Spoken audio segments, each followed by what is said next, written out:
Hello दोस्तों, आज का हमारा टॉपिक है पैग रेशो। पैग रेशो से हम क्या समझते हैं? PEG ratio is equal to P ratio divide by growth rate.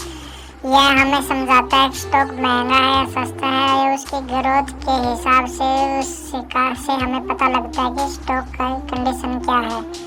और ये अगर इजी एग्जांपल के हिसाब से हम समझे तो P ratio is equal to 20, growth rate is equal to 10%, तो पैग रेशो हुआ 20 divide by 10 is equal to 2। अगर पैग रेशो 1 है तो फेयर वैल्यूएशन है, ना महंगा है ना सस्ता। अगर पैग रेशो लेस देन 1 है तो ये अंडर वैल्यू। अगर पैग रेशो ग्रेटर देन 3 है तो ओवर वैल्यू है।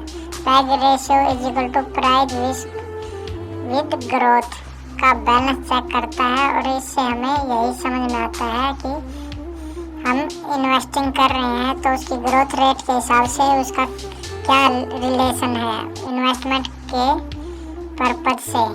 पैग रेशो अगर किसी कंपनी की हाई ग्रोथ है और उसकी पी रेशो लो है तो उसका पैग रेशो लेस देन 1 होगा।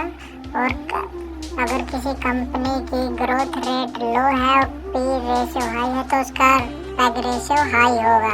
पैग रेशो मतलब कि under value, peg ratio high मतलब कि ओवर वैल्यू। पैग रेशो देख के इन्वेस्टमेंट नहीं करना। पैग रेशो से हमें सिर्फ आइडिया मिलता है कि क्या है, क्योंकि ग्रोथ रेट और पी रेशो चेंज होते रहते हैं समय के साथ। किसी भी कंपनी को ये फिक्स ना समझे, जो आज जो रेशो है वही उस हिसाब से रेशो चलते रहेंगे।